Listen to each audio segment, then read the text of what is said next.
Okay, you'll probably get a notice to that effect. Yeah, it says, okay, leave meeting. Oh, Okay. wait a minute. You don't have to go back Okay, to it. so here we go. This is session three of the mythology sessions that I've agreed to do for some folks who were interested in having me do that. And it was pretty easy to talk me into it because it's my passion around mythology, which I taught over a 4 decade period. And some of the folks that have been sitting in on the meetings are past students who wanted to review some material. So we're doing that. I did not record the first session, and I may try to recreate that session at some point. The second session has been recorded and it is posted on YouTube. So you should be able to find that if you are interested.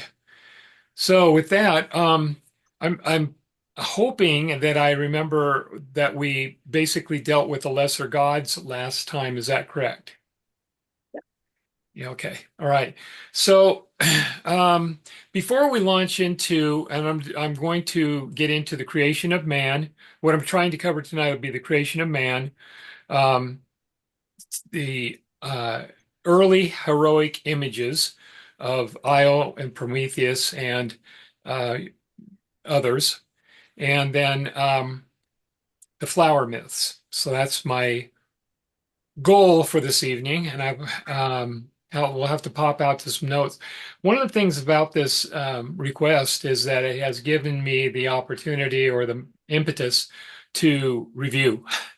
And I've been out of the classroom for 14 years, so um, even though I have been writing and using mythology in the writing that I'm doing, I have been focusing on myths that were not necessarily, there's Roseanne, I just admitted her. I'm dealing with myths that are not necessarily um, ones that I taught in the class, etc. So I haven't had direct connection with some of the basic things that we're covering now. So have done a little bit of review and in an effort to try to do justice to the discussion of these things. So welcome to Roseanne. Thank you for coming in. And so Just so you um, know, I did not see that on the screen, Steve, so I won't be able to let you know if someone comes in. okay, I'll just keep try to keep an eye. It's supposed to come up on the center of the main console here. So if I hopefully I can see that and we'll go there.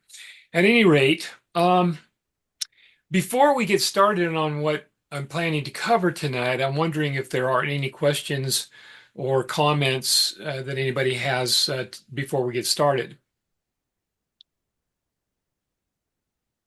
Okay, not hearing anything. All right. So, we're going to be dealing with the creation of mortals, and I sent to you, all of you, another section of the book that I used, that I put together for my class. And this piece of it is the creation of man. I'm going to give you a different version of the myth than it was in the book. And there's some significant deviations from it. But before I do that, I need to explain why there's different versions. And that has to do with the fact that when the stories were told, the storyteller, which the original storytellers were mostly sailors and soldiers and what have you, not professional storytellers. As the professionals took over, it became more elaborate in that they accompanied themselves usually with a lyre or other musical instrument.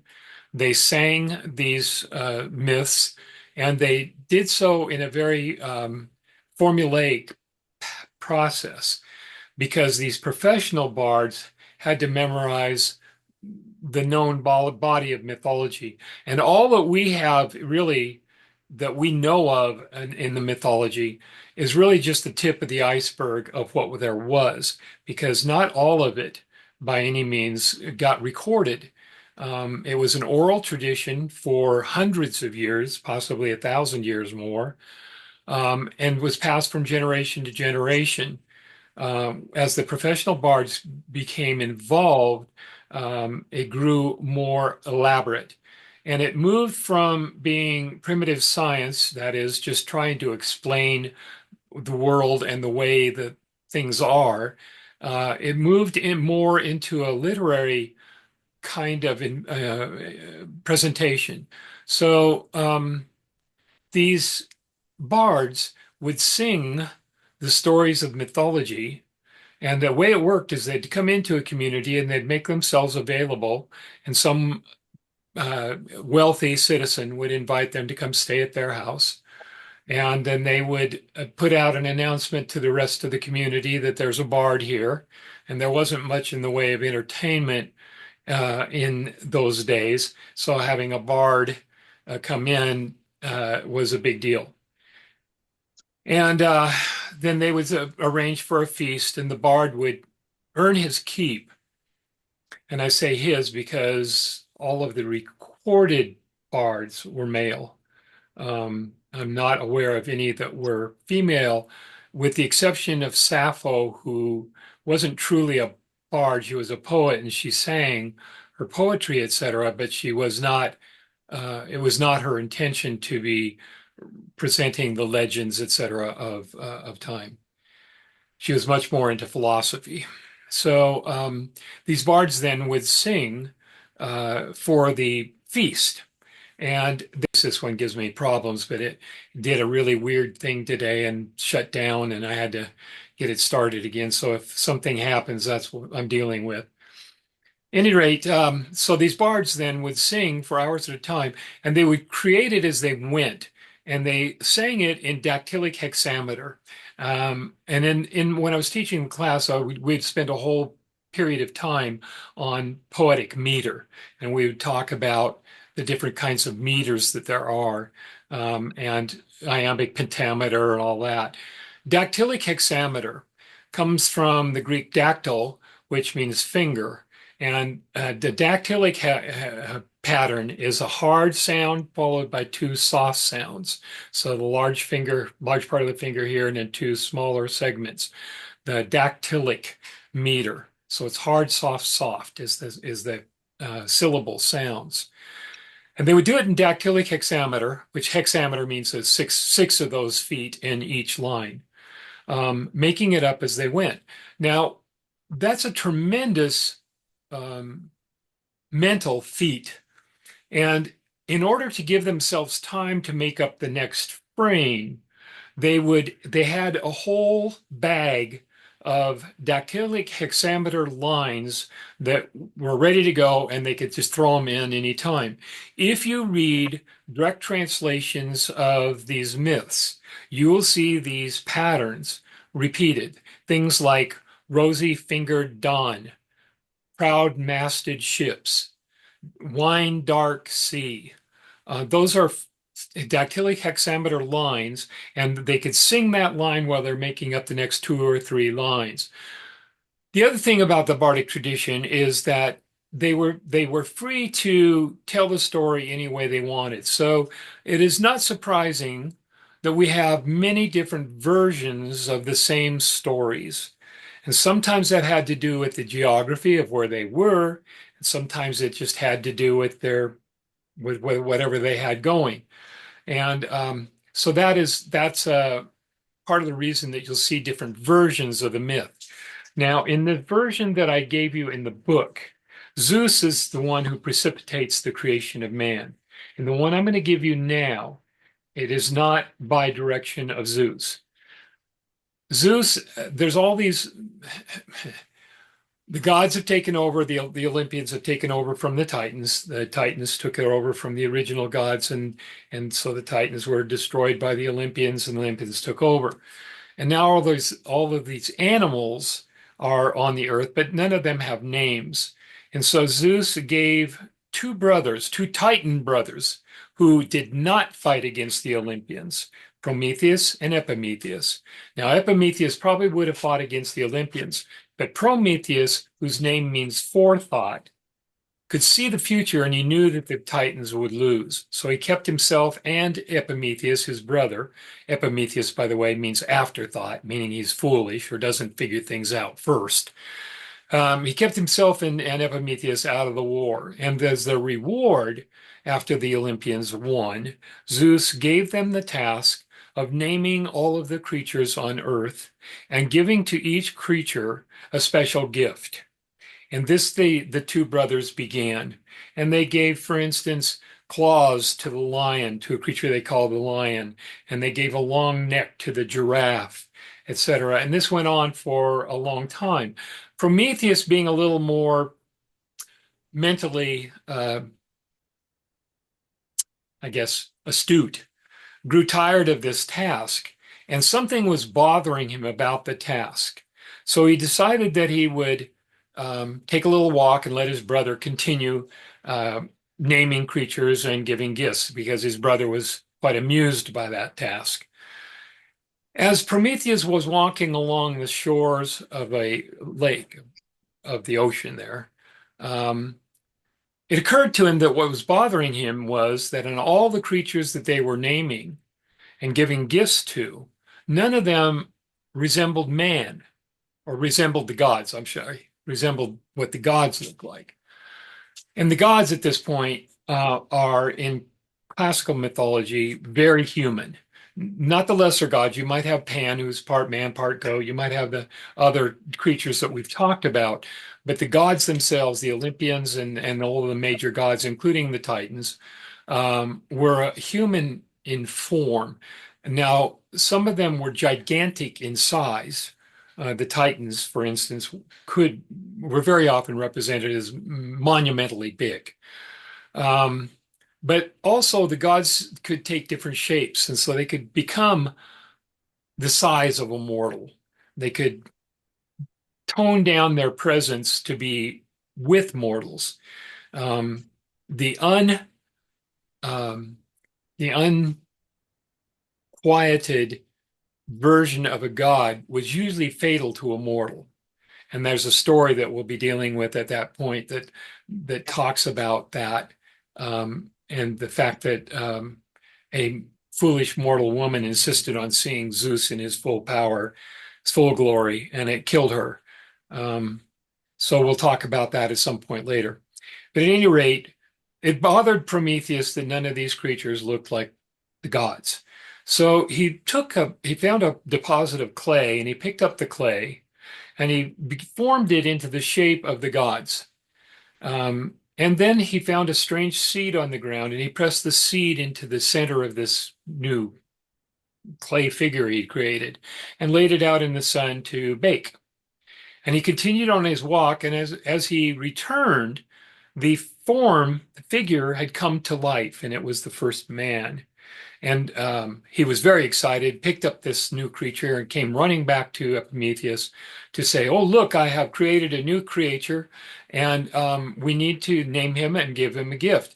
Well, Epimetheus said, "Well, unfortunately, I've given the last of the gifts that we had to a creature I called a porcupine. I gave him quills. There are no more gifts to give." So Prometheus, realizing that with all the animals and the gifts they have, this new creature he created was at a disadvantage to the other creatures. And so he decided to call this creature man. And then he decided that he would give a gift of the gods to man. And he went to the sun and he lit a torch from the heat of the sun and brought down fire and gave mankind fire. And that is an element of the gods. By the way, the elements to the Greeks, there were four: wind, air, fire, water, and earth. Those are the four elements. And the fire was an element of the gods. When Zeus saw that this new creature, which now is creatures that somehow magically, without a woman around, we now have a whole bunch of men. I don't know, maybe they had cloning or something. The Greeks didn't worry about these details a whole lot. But at any rate, Zeus saw that man had fire, and that gave him an advantage over the gods or over all the other creatures. And so he decided to punish Prometheus and this new creature man. So he took away fire, but Prometheus managed to get it back to him by getting it in a fennel, bringing it from the sun again in a fennel, and gave it to him. And Zeus punished Prometheus by having Hephaestus, the craftsman god, and two of the henchmen of Hephaestus, Terror and I forget who the other one was. They took Prometheus to the top of Mount Parth. Oh dear, I've forgotten the name of the mountain. Um, at any rate, the top of this mountain, and he was chained there to the mountain. And Hephaestus was forced to drive a stake, a metal stake, through Prometheus' chest to stake him to this mountain. Now, every day, an eagle would come, and you will remember from the presentation earlier that anything to do with an eagle means that Zeus is involved because the eagle is sacred to Zeus. So every day, an eagle would come and tear Prometheus open and pick at his liver. And then he would leave in the evening, and Prometheus' liver would be regenerated over the evening, and the process was repeated with Zeus's intention that it be a permanent punishment. It turns out later, then we'll talk about it in a little bit, um, that a mortal hero saves Prometheus from that terrible punishment. So this is the second another story of the creation of man. And when we deal with creation myths, they had a number of them that deal with the creation of the whole universe, etc. And some of them are quite silly. A goose that laid a golden egg, the egg hatched, and out came the universe, and all that kind of stuff. The Greeks later had a much more scientific sounding explanation, which is the movement of chaos to cosmos, which I explained before. And that is really kind of a very primitive version of the Big Bang Theory. That the uh, creation of the universe was a colossal explosion of some kind. So we have that, and then let's see here. Then Zeus decides that he needs to further punish for what has happened and the fact that man have fire. And so he decides to punish Epimetheus, the brother of Prometheus. And to do so, he goes to Hephaestus and has Hephaestus create a new creature, like man but different. And that would be the first woman. And Athena gave this new creature that Hephaestus, oh, by the way, everything Hephaestus makes is perfect. There's never a flaw. And so when he creates this creature, woman, she is gorgeous, etc. But Athena gives her all of the skills we associate traditionally with the homemaker, cooking and sewing and all that kind of stuff. Aphrodite bestowed upon this new creature extreme beauty. The goddess of beauty gave her beauty and a desirable nature. And let's see here, just a second here. I had to look at something. So Hermes, the trickster god, the late arrival of the Olympians, also complicated things by giving her a deceptive spirit. Now, please understand that in this male-dominant society of the Greeks, they had to introduce a flaw, a serious flaw, into women because it was a male-dominant society. And so her gift from Hermes was a deceptive spirit. Zeus told Hephaestus, or sorry, Hermes, to take Pandora to Epimetheus, and he gave her a jar. Now, in some versions of it, it's a box, and that's how it comes into our culture today is Pandora's box. But in the original text, it's a jar. And this gift then is sealed, and Hermes tells her, and Epimetheus, when he gives Pandora to Epimetheus, he tells Epimetheus that the jar must remain sealed, not be opened. And so Epimetheus, and the version that I'm talking from now, which is a little bit different than the one in the book, places the jar on a high shelf out of reach. And he's worried now because the last thing Prometheus told him before he was taken away to be punished on Mount Caucasus, there we go, I knew it'd pop into me, Mount Caucasus. Um, Before he was taken away, the last thing he said to Prometheus was, "Do not accept any gifts from Zeus for the gods."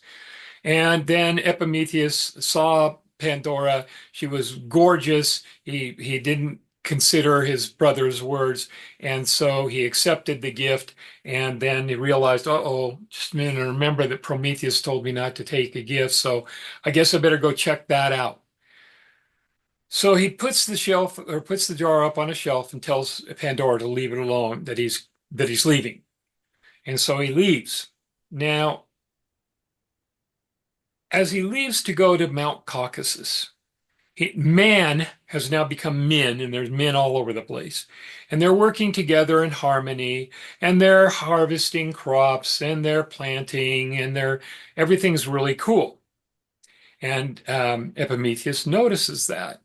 Then he goes to Mount Caucasus and he says, "Hey, bro, sorry, but I kind of forgot what you told me, and I accepted a gift from Zeus, and it's this beautiful creature called Pandora." And Prometheus, being a seer, one who could see the future, told Epimetheus, "No, you must return at once." And so Epimetheus turns and starts to run back to his home. As he goes, he sees that things have changed, that there are men who are sick, and some are taking agricultural tools and making them into weapons, and there's war, and there's all kinds of strife, etc. And he knows something horrible has happened. We're going to put him on hold. He's on his way back, and he's seen these things. We need to go back to Pandora. Pandora was brand new, right out of the package, and she was given to Epimetheus, and then he left right away. And she felt rejected. She felt that something was not okay with her. And that jar, she was just absolutely convinced that that jar had the answer, that there was something in that jar that would make her acceptable to Epimetheus.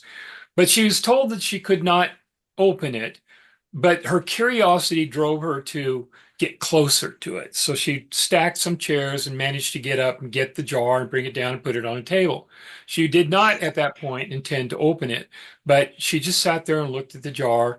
And then her curiosity grew and grew. And so she finally decided she had to just have a little peek in what was in the jar. And she lifted the lid just a little tiny bit. All of a sudden, the lid blew open, and out came all of the horrors of the world: grief, sadness, envy, war, sickness, disease, all kinds of things came out and whirled around the room that she was in, and one by one they went out the windows and doors and into the world. Now that explains what Epimetheus is seeing. So we're gonna go back and pick up Epimetheus. He comes running home, jumps into the house and sees the jar with the lids. Now the lid is dropped back down onto the jar with the lid still on the jar, but the seal broken. And Pandora is cowering in the corner. And he goes to her and he lifts her up, and he's knows what has happened. And they go to the jar, and he feels a warmth coming from the jar. And he decides, well, it's already been opened. We need to see what else is in there. And when he opened the jar, the two of them looked into it, and all that was left in the jar for mankind was hope. Now, this is a point where I get into could have gotten into some hot water with the things that I say. But basically, what we have here is a male dominant society that justifies male dominance by placing the source of original sin on women, or in this case, a woman. And that mirrors the Christian tradition of the apple and the Garden of Eden. And so these male dominant societies justify male dominance by placing on women these deeds that move men away from proper life. So that is the story of Pandora. And then that brings us to the next one, which is Deucalion and Pyrrha.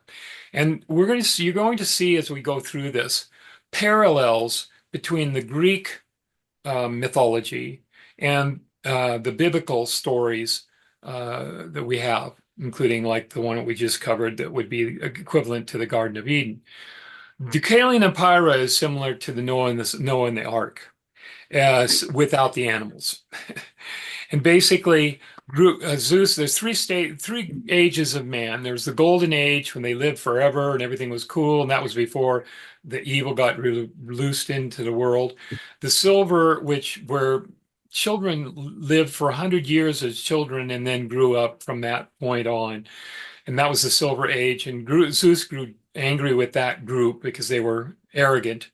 And then the third wave of men, which are the Bronze Age. Um, and so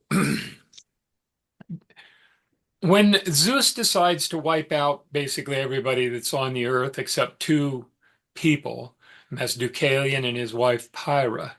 Pyrrha is the daughter of Pandora, and Deucalion is I meant one of the men. So the two of them, Zeus warns them that there's going to be a giant flood and that they need to get into a chest, a watertight chest, and with provisions and be ready to wait out this giant flood. And that happens basically the rivers rise, the seas rise, and they eventually grow to cover over the trees and then the mountains until only Mount Parthenos was the peak of that mountain was still revealed. So Deucalion and Pyrrha are in this chest, and they wait out this flood, and then they come to rest on the top of that mountain. Um, yeah, hold on, just now, Parnassus. So they come to the rest on that mountain, and they come out of the chest. And the waters are beginning to recede, and then what they see are basically bodies of drowned people and animals and all of that. So, I mean, it's been kind of wiped out. And they come to one of the temples that's been largely destroyed, and they pray to Zeus for relief because they are lonely. They're just the only two human beings left on the earth, and they long for other people, and they're old people, so they can't have children of their own at this point. Zeus's answer to them, or the oracle answer to them, is to throw the bones of their mothers over their shoulders. And they've wonder about this for some time because how are they supposed to know where the bones of their mothers are? The flood has destroyed everything. They can't find anything until Deucalion realizes, wait, just a minute. The earth is the mother of us all, and the bones of the earth would be stones. And so they started picking up rocks and throwing them over the shoulders. And as these rocks hit the earth, they became people. And so with that, they repopulated the earth. All right, so this is obviously a Great Flood story. And the Great Flood is a recurrent theme in all of mythology, not just Greek. It is found in Australian mythology, it is found in African mythology, etc. And that has to do with the fact that in those days the traveling was not extensive, so they were limited to a smaller geographic area. And when that area had a flood, it was easy to assume that all the world was flooded. And so the flood story is recurrent among all of these different cultures. This is one of those flood stories, and obviously mirrors Noah and the Ark, less the animals. So that kind of takes care of that. So that's the creation of man and the earliest of the what they call the heroic images. Are there any questions from anybody at this point before I go on? Yeah, where'd the animals come from again? Yeah, and that's not explained. And the animals, uh, the Greeks didn't always worry about those kinds of details. They would assume, okay, somehow animals came to be, or that somehow animals survived somewhere or something. There's nothing in the story that I'm aware of, in the version that I've given you, that explains the animals coming back. It makes it very clear that only Deucalion and Pyrrha were in the sealed chest. So obviously there weren't animals in with them. Other questions or comments? Just that Okay. their Okay. idea of the world was kind of small because now they're finding that over in Mexico and South America and all those cultures also had, and even Native Americans, everybody has this idea about the flood. So, Right. Native Americans have a story about the Pacific Northwest, saying the whole of the Pacific Northwest was a giant lake.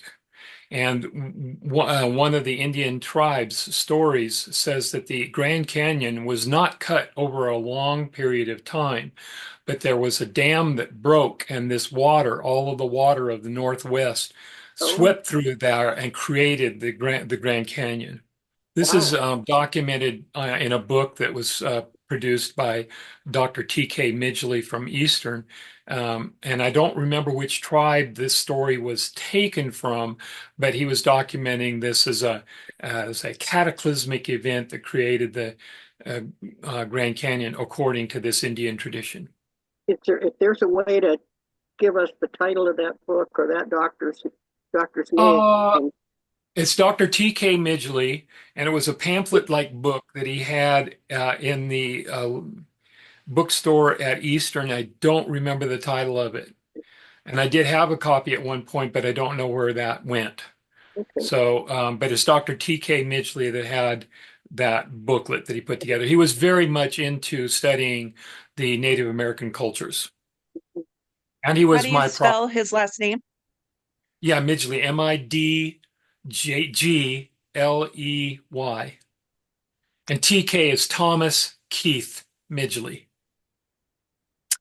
And he was my favorite prof of all time in college. And uh, turned me on to a book called, um, oh dear, Psychocybernetics, and was a tremendous thing for me that affected me for a very long time. Well, still does. It's fundamental to my philosophical beliefs. So, anyway, he's an Eagle Scout. He was quite an interesting character, but he was also my mentor for my master's degree. So I have revealed my possible bias there. Okay, any other questions before we move on?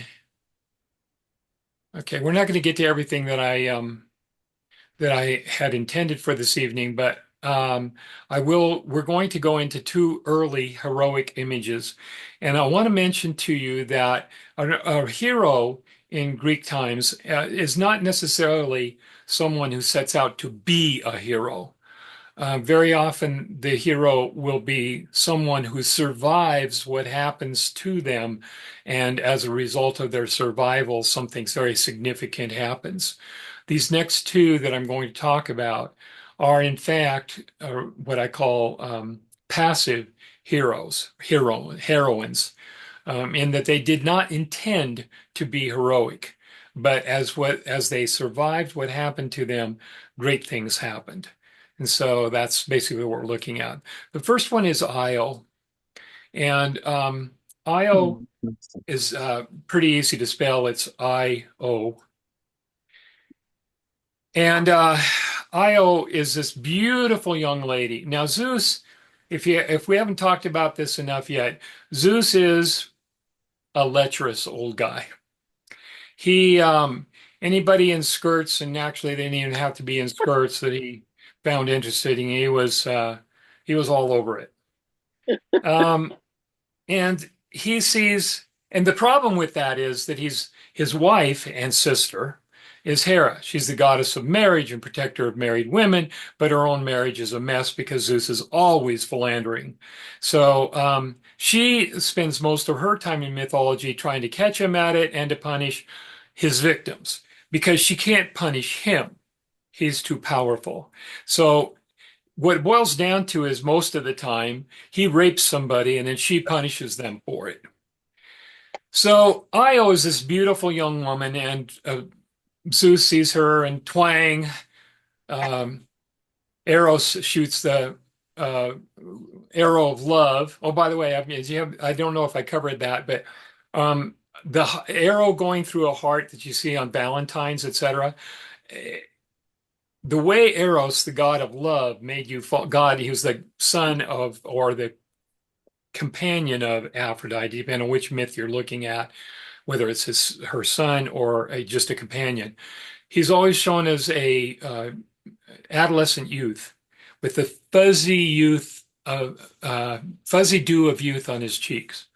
And he has a bow and arrow. When he shoots somebody with that arrow, it doesn't injure them. It makes them fall in love, whoever they're looking at. Well, Zeus is a pincushion for Eros. And he sees Io and gets shot through the heart, and he falls in love with Io and has to be with her. He zips down to be with Io. Hera is always, and that zips down from Olympus, and I should make a few comments about that. Olympus originally, in the early stages of mythology, refers to the mountain that's in northern Greece called Olympus. And the Greeks grew adventurous at some point and finally climbed the mountain and found no gods there. So then the idea of Olympus became a removed place into the heavens. And we get in one of the myths, or several of the myths, an explanation for how far they are removed.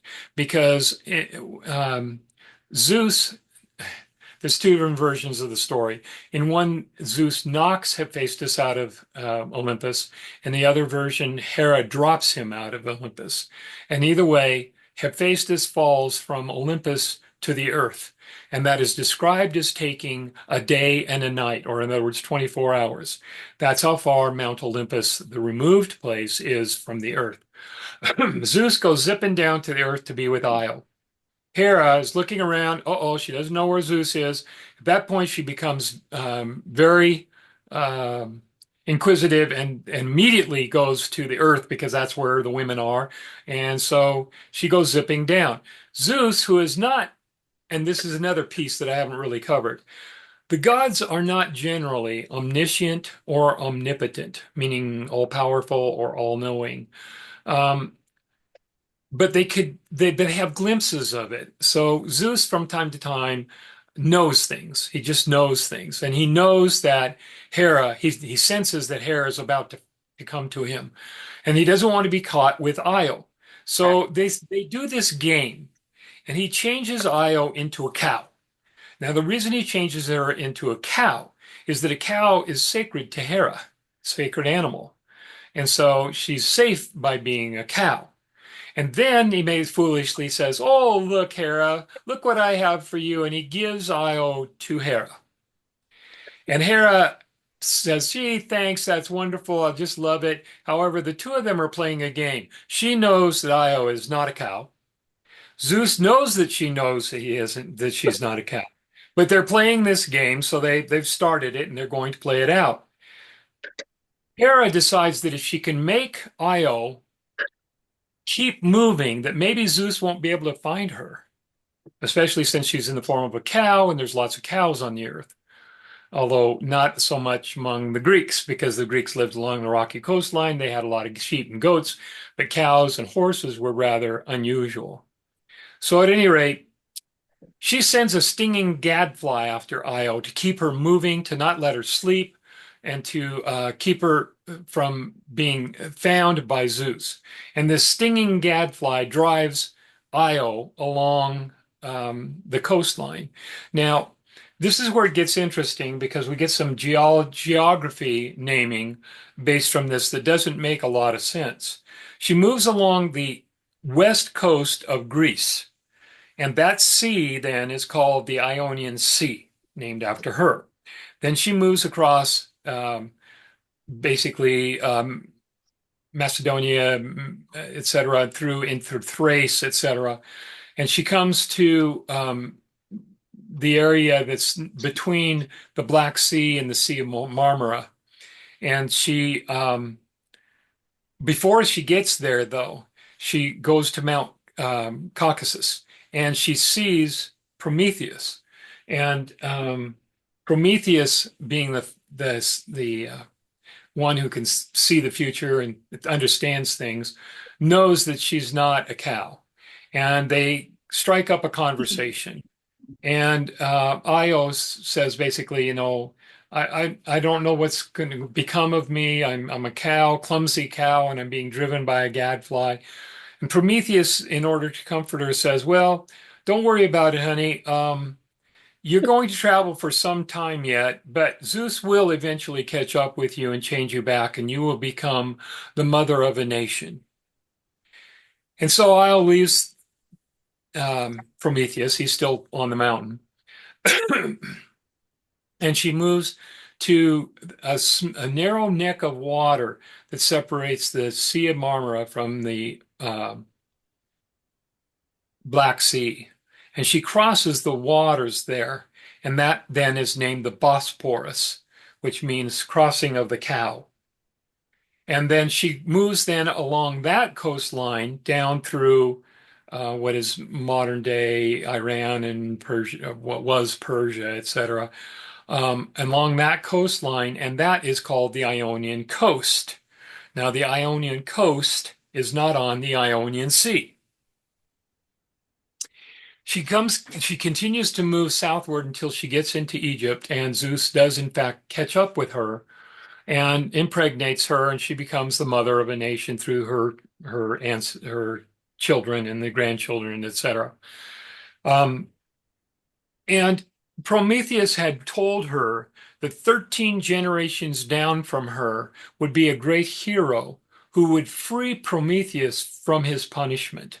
Well, that great hero, 13 generations down from Io, is Heracles. Now, most people know him as Hercules, which is the Roman name and doesn't mean anything. Heracles is the Greek name, and it means son of Hera, and it's an insult intended for Hera because Heracles was the child of Zeus by a mortal woman named Alcmena. And Hera intended to destroy the child. And there's a trick that I'll explain later that the nymphs pull on her, and so they basically arrange it so that she can't mess with him until he reaches the age of majority, which is about 18. So to remind her of that, they change his name from Alcides, which is his birth name, to Heracles, son of Hera. And that just adds salt to the wound, by the way. Makes her that much more dedicated to destroying him. So that's Io, and explains basically the people of Egypt and many of the people that are in Crete and Greece, etc. The next one and last one that we'll have time to cover tonight Can I ask is a question? yes, Did you yes. say the Bosphorus, Yeah, Bosphorus? there's different spellings on this. Bosphorus. It's also Bosporus or OS, depending whether you're getting Greek or the Latin spelling. But And there's a modern spelling. I don't know exactly what it is, but I think it's Bosporus, if I'm not mistaken. considering its source, I just wondered, it made me think is that where people got at some point the word bossy for a cow? And it could be. I don't know that for sure. I haven't done the etymology on that word, but it's very possibly bossy or um, you know that came from there. That's very possible.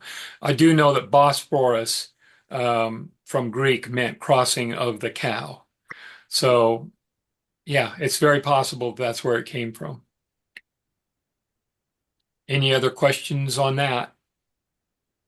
Okay, the last one we'll have time to cover today is Europa. And before we go any further, I want to let you know that right now I'm planning to do a fourth session on October 22nd. I'm going to try to do like one a month. Um, and so October 22nd is about a month away from us. And I have it scheduled on my calendar as a tentative date for the next time we can do this session. All right, so Europa. Um, Um, oh, just real yes, quick. Um, yes. the point, let's try to see how I can phrase this question. Why did the Greeks write Zeus to be so screwy? Is basically the question. Okay. Like he Zeus, he got up to a lot of hijinks. yeah, and what's interesting with the gods is that they are very human in their nature. They have all the same foils and what have you. They can be tricked. Um, Sometimes they know that they're being tricked, sometimes they don't. Um, they they represent in to the Greeks. And by the way, the Greeks are not a the ancient Greeks were not a particularly religious people. As compared to the other societies around them, where religion was extremely sacred and all of that, the Greeks made fun of the gods at risk of their lives, but they did it, and they saw the gods as representing all of the elements of being human, which includes all of the negative things. Zeus, in this male dominant society, the reason Zeus is the way he is that um, he's the big masculine guy. He's the main. He's the type A. He's the uh, he's that guy, and so he's attributed with all of these. Um, Basically, they're rapes. Very seldom are they seductions. And he's this male dominant individual. Does that help? So yeah, Yeah. I was just wondering because he seems to get up to so much. Well, yeah, Like every other thing, he's like, yeah, and Hermes is another good example. Hermes yeah. he's of oratory eloquence. He's the god of travelers. He's the seer of souls to the underworld, mostly heroes, by the way, etc. He does a lot of positive things, but he's also a trickster. Yeah. He uh, he is the god of thieves, and theft was considered an honorable profession. He is very much associated with deceit. He's the best buddy with Zeus whenever Zeus wants to go someplace on something other than a rape. He takes Hermes with him. Because he's the god of travelers, so the god of travelers goes with Zeus. Zeus is the protector of guests, so between travelers and guests, and we'll be dealing with a myth later that is a very significant and beautiful myth dealing with the two of them checking on the hospitality of the Phrygian people, and we'll talk about that. It's a beautiful myth with a very poetic ending. But the gods had all of the characteristics of human beings. You don't find that in the other religions around at that time. The gods were sacred, they were not to be made fun of, you had to be careful, they were perfect in their behavior and form, etc. The Greeks saw it a very different way, and they were not, as I said, a very religious people.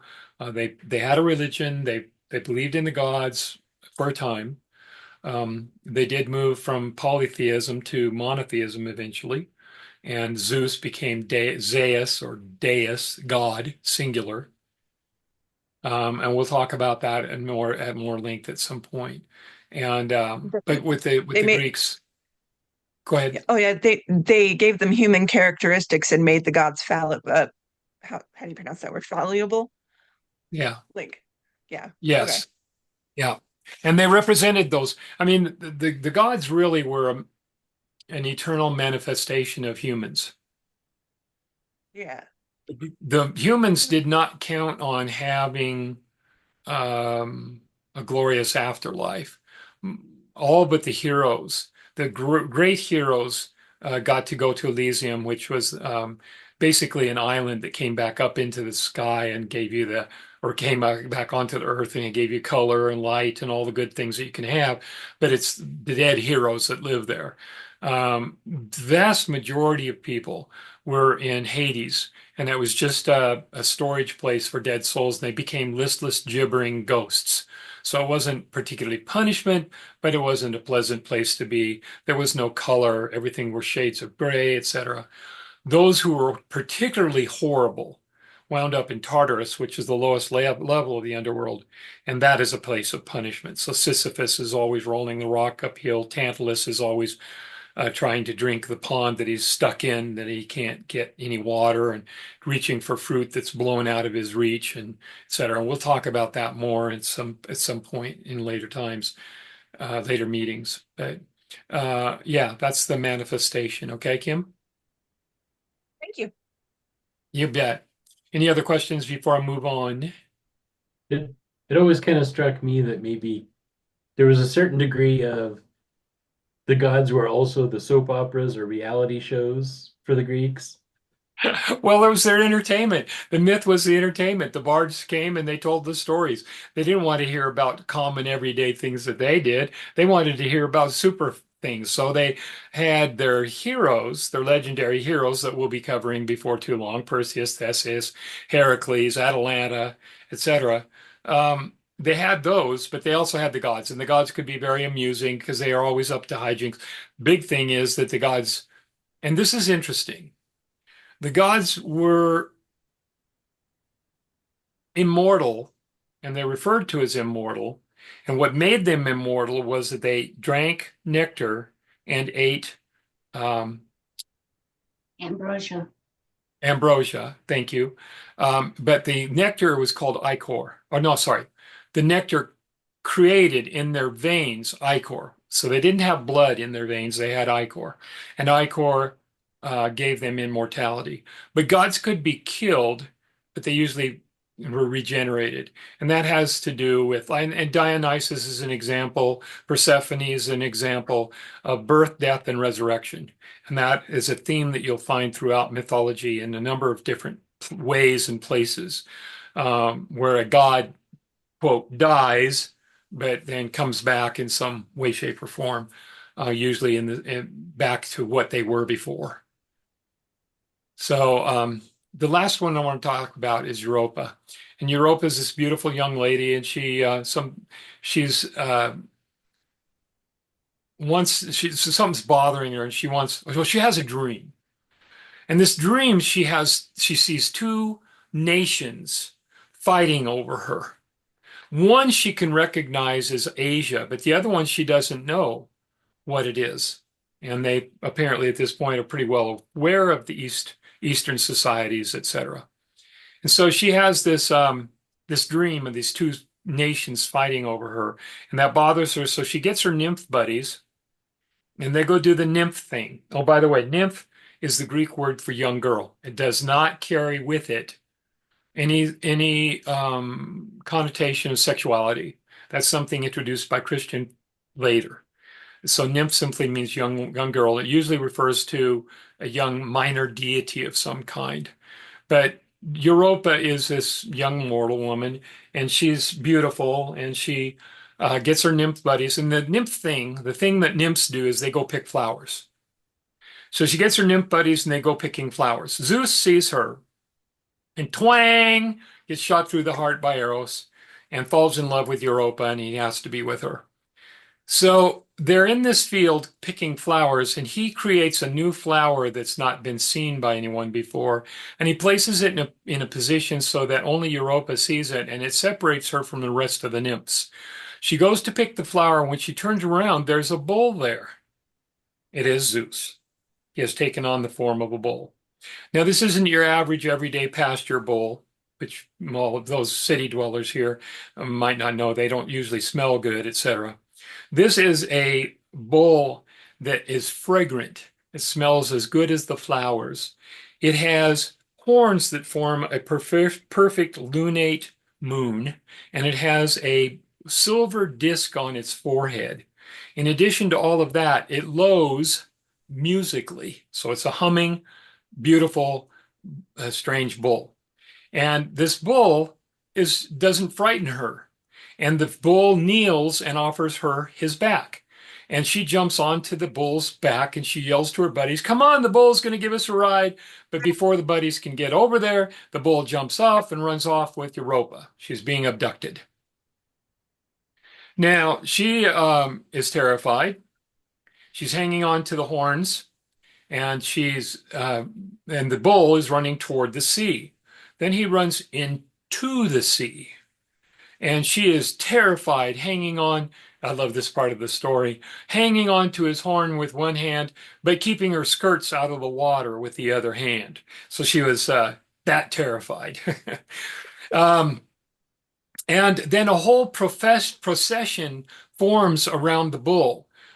Triton, the trumpeter of the sea, comes blowing the conch shell. There's dolphins sleeping, and there's all kinds of minor sea deities that appear, and they all go across the island, across to the island of Crete. And there, Zeus changes from a bull back to a god and impregnates Europa. Well, this story has to do with this nation that was fighting over her because her descendants move northward and form the societies of Europe. And this explains basically that. Remember that the primary goal of mythology is to explain things. It is their primitive scientific explanation for what's around them in trying to understand their world. So with that, that's basically Europa. And we've covered two early heroic images. We'll be into the flower myths next time. We're dealing with flowers and trees and things, and the myths that explain those. And some of those are very interesting. My wife loves flowers, and she is so tired of me telling these myths. And when she says, "Oh, look, the hyacinths are blooming," and I go into my explanation of hyacinthus. Um, and she's like, "No, no, no, I've heard it before." At any rate, that's what we'll be tackling next time. I want to take a minute or two here for any kind of questions or comments that anybody might have. Hmm. Anybody have anything that they'd like to ask or say? Oh no, I'm good. I think Okay. a lot of the questions I had, you said that you would answer in the fourth session. So Yeah, there's going to be a lot. It's real easy to get into some things that I could go for hours and hours and hours. Now I'm trying to keep away from doing that. I went a little yeah. long on the first session for sure. But and my wife is laughing in there. Yes, she knows. So, in my attempt at mercy, I'll hang it up for that for tonight. I do appreciate y'all coming, and we will shoot for the fourth session on the 22nd of October. I will send out a link and all that when we get closer to that date, and hopefully um, verify that for you because I don't usually know what all is going to be happening that far out. But that is my intention at this point. Um, so yeah, that's kind of it. Hey, Steve, as somebody who's not heard the stories before, you're a great storyteller. I'm really Yes. enjoying this. I'm just like, wow. Thank you. Thank you. And that is you're repeating something that I've heard from so many students before. That just and that just my wife would probably be upset with it, but that just feeds the fire. Okay. Oh boy, they like it. I'm gonna do some more. And I think it's what drives my desire to write and the books that I'm writing because I like being a storyteller and there's such rich material in the mythology of the ancient Greeks. And I'm finding quite a bit of rich material in the Egyptian mythology. It's just so complicated that I'm having a hard time dissecting it enough to be able to understand how to use it in the stories that I'm telling. So I have 30,000 words written on the next book, which is Ammon. Um, and I do have the first plot piece um, cycle done, and I'm trying to figure out where it's going to go from there. But Yeah, and my critique group has access to that and can and is giving me some feedback at this point. Christy particularly has given me some feedback on Ammon. So that will be driven mostly by Egyptian mythology, but I have a hunch that at some point Ammon is going to be merging with some of the stuff that goes on with the Greeks. Just because I feel more comfortable with the Greek stuff. The, I would tell you that my books um, geographically cover areas from basically Sicily on the east to the end of the Black Sea around what is modern day Georgia, um, which was then Colchis and the city of Phasis. Um, and that's in the west. I mean, sorry, the east. The west is Sicily west, and the end of the Black Sea east. And it goes from basically from Thrace in the north and to Nubia in the south, which is the southern portion of Egypt and below that. Um, so that's basically the playground for my books. And that's where we go. Um, the first four books, Sign of Kira, Mentu the Nubian, Anisi, and Strymon, are all focused or based on maritime trade. So they're mostly on ships and trading that's going on, et cetera. So there's a lot of movement around, and I use maps to help the reader understand where the movement's happening. And then Reader's Digest contests for self-published books. I've submitted some of my books to them, and one of the comments from the judges is that the maps are very useful to understanding the books. So the maps are kind of line drawings. They're not extensively wonderful maps, but they do give you the position of things and what have you. So that part of it is pretty good. That's my plug for my books. So with that, I will thank you one and all, and thank you to my grandson Chance for dropping in, my sister Roseanne, my son Brian, and Kim, who's in my critique group, and Jerry, who's in the Inland Northwest Writers Guild and the Spokane Fiction Writers, or the Spokane Authors and You're Self-Publishers, right. right? Okay. No, And Linda you're right Bond, the who first is time.